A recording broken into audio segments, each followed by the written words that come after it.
जय श्री राम, हर हर महादेव, जय हिंदू राष्ट्र। हिंदुत्व दर्शन आपका अपना चैनल है और इस पर आपका हार्दिक अभिनंदन है। और मित्रों, हिंदुत्व दर्शन के माध्यम से मैं ब्रह्मानंद झा आज आपके समक्ष कुछ महत्वपूर्ण बिंदु को आपके समक्ष रखने का प्रयास कर रहा हूँ। और मित्रों, जैसा कि मैंने पहले ही आप सभी को बताया है कि सनातन हिंदू धर्म व सनातन हिंदू धर्म से संबंधित महाग्रंथों को एक लंबे समय से और बहुत बड़े पैमाने पर वामपंथी इतिहासकारों, वाम मार्गियों, इस्लामिक संगठनों व ईसाई मिशनरियों के द्वारा दूषित करने का कार्य किया जा रहा है। और एक बात मैं और ही बता दूं कि अल-बरूनी ने जब इसका पारसी भाषा में अनुवाद किया था तो हमारे पुराणों को भी दूषित रूप से पेश करने का कार्य किया था। आप सबने अक्सर सुना होगा, भगवान श्री कृष्ण के बारे में ऐसा प्रचार प्रसार किया गया कि वो रणछोड़ थे और रण से भाग खड़े हुए थे, रण से चले गए थे। ठीक ऐसे ही रासलीला और माखन चोर जैसे शब्दों का प्रयोग किया गया, जो कि पूर्ण रूपेण गलत है और यह किसी भी तरह से सही नहीं है। आज इसी विषय पर मैं महायोगेश्वर 64 कलाओं में निपुण हम सभी के आराध्य प्रभु श्री कृष्ण के बारे में बताने का कार्य कर रहा हूँ। महायोगेश्वर श्री कृष्ण ने इन 64 कलाओं को 64 दिनों में अपने संदीपनी गुरु से सीखा था। और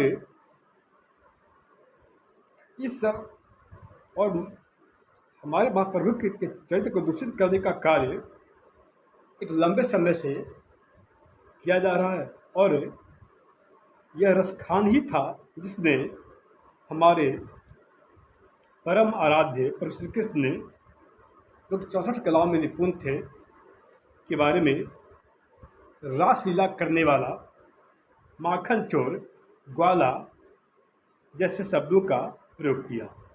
वास्तविकता तो यह है, सनातन हिंदू धर्म में आस्था रखने वालों, मां सनातनी बंधुओं, रसखान वास्तव में सनातन हिंदू धर्म का सबसे बड़ा दुश्मन था। और भारतवर्ष में बिके हुए इतिहासकारों, दरबारी इतिहासकारों ने इस हिंदुओं के सबसे बड़े शत्रु रसखान को महिमा मंडित करने का कार्य किया। और मित्रों, जैसा कि आप सभी को पता होगा कि विद्याधर न्यायपाल नाम के एक सुप्रसिद्ध इतिहासकार जो दुनिया में नहीं रहे, उनके द्वारा लिखित पुस्तक the wonder of Indian history, मतलब भारतीय इतिहास के आश्चर्य, उन्होंने बताया कि यह भारतवर्ष में ऐसे इतिहास को पढ़ाया जा रहा है जहां आक्रमणकारियों जैसे लोगों को महिमा मंडित करने का कार्य किया जा रहा है।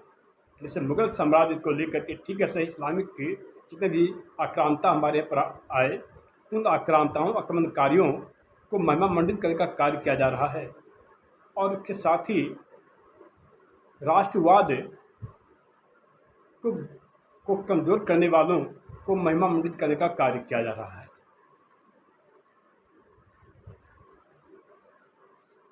यह वही दुराचारी व्यक्ति था जिसने हमारे आराध्य महापुरुष महायोगेश्वर श्री कृष्ण के लिए असभ्य भाषाओं का प्रयोग किया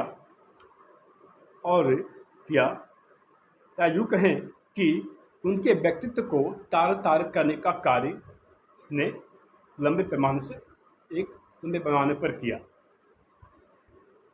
सर्वप्रथम रसखान ही वो व्यक्ति है जिसने हमारे आराध्य प्रभु श्री कृष्ण के लिए रासलीला करने वाला, माखन चोर, ग्वाला और रणछोड़ जैसे शब्दों का प्रयोग किया। सोचने वाली बात तो यह है कि जिनके पास बहुत ही मात्रा में, सैकड़ों मात्रा में गौ माताएँ थी, गायें थी, वो माखन चोरी क्यों करेंगे?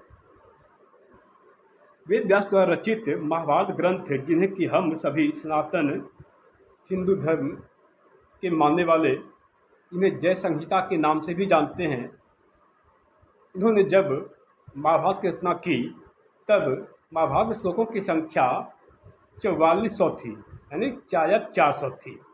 और यहाँ तक कहीं भी रासलीला करने वाला, माखन चोर, रणछोड़ और ग्वाला जैसे शब्दों का प्रयोग नहीं किया गया है। इसके बाद इनके शिष्यों के द्वारा श्लोकों की संख्या बढ़ा करके 10,000 तक कर दी गई। और जब श्लोकों की संख्या 10,000 तक कर दी गई, तब भी यहाँ तक भी रासलीला करने वाला, माखन चोर, रणछोड़ व ग्वाला जैसे शब्दों का प्रयोग कहीं भी नहीं किया गया है। इसके बाद राजा विक्रमादित्य का शासनकाल आया। राजा विक्रमादित्य के शासनकाल में श्लोकों की संख्या बढ़कर के 20,000 हो गई, यानी कि 20,000। इन 20,000 श्लोकों तक भी कहीं पर भी ऐसी भाषाओं का प्रयोग नहीं किया गया है, जैसे कि रणछोड़, माखन चोर, ग्वाला व रासलीला करने वाला, रास रचैया ऐसे शब्दों का प्रयोग कहीं नहीं किया गया है। अब इनके बाद श्लोकों की संख्या उत्तरोत्तर वृद्धि का क्रम जारी रहा। श्लोकों की संख्या बढ़ करके राजा भोज के समय में शासनकाल तक श्लोकों की संख्या 30,000 तक हो गई। और इन 30,000 श्लोकों तक भी यहाँ कहीं वर्णित नहीं, ऐसी भाषाओं का कहीं प्रयोग नहीं किया गया है कि वो रणछोड़ थे, माखन चोर थे, या रासलीला करने वाले थे, या ग्वाला ऐसे शब्दों का प्रयोग कहीं भी नहीं किया गया है। राजा भोज द्वारा लिखित भोज संग्रह, भोज प्रपत्र में श्लोकों तक भी शब्द का प्रयोग नहीं किया गया है। राजा भोज ने श्लोकों की संख्या जो दिनानुदिन हमेशा बढ़ती जा रही थी, इसे बढ़ाया जा रहा था, तो उन्होंने स्वयं यह कहा कि हमारे दादाजी के समय तक श्लोकों की संख्या 25,000 तक थी। और 25,000 श्लोकों तक भी कहीं पर भी इसी शब्दों का प्रयोग नहीं किया गया। और इनके शासनकाल तक में, यानी राजा भोज के शासनकाल तक में, श्लोकों की संख्या बढ़कर 30,000 तक हो गई। और इन 30,000 श्लोकों तक भी कहीं पर भी रासलीला करने वाला, माखन चोर, रणछोड़ व ग्वाला जैसे शब्दों का प्रयोग कहीं भी नहीं किया गया। श्लोकों की संख्या बढ़कर 44,000 तक हो गई। वास्तव में महाभारत में श्लोकों की संख्या 44,000 तक ही थी। और इन 44,000 श्लोकों तक भी इसी भाषाओं का कहीं प्रयोग नहीं किया गया, जैसे कि रणछोड़ जैसे भाषाओं का प्रयोग कहीं पर नहीं किया गया, ग्वाला जैसे शब्दों का प्रयोग भी नहीं किया गया, रास रचैया, रासलीला करने वाला ऐसे शब्दों का प्रयोग भी नहीं किया गया। और ठीक ऐसे माखन चोर जैसे शब्दों का भी प्रयोग नहीं किया गया।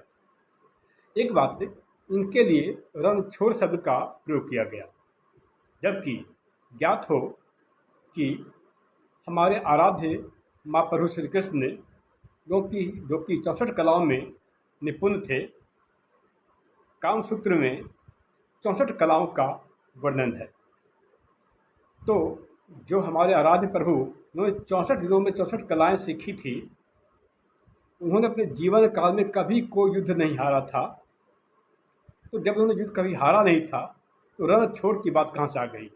अतः रणछोड़ जैसी भाषाओं का प्रयोग शास्त्र गलत है, यह महाभारत में कहीं भी वर्णित नहीं है। और ठीक ऐसे ही इन सभी शब्दों, वास्तव में इन सभी शब्दों को जन्म देने वाला, इन सभी शब्दों को गढ़ने वाला एक ही व्यक्ति था, जो कि छद्म रूप से यह बैठकर ऐसा कार्य कर रहा था और वह था रसखान।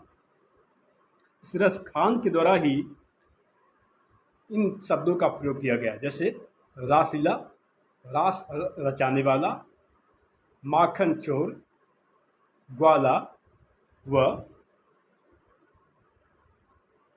रन छोड़ इस शब्दों का प्रयोग इसके द्वारा ही किया गया।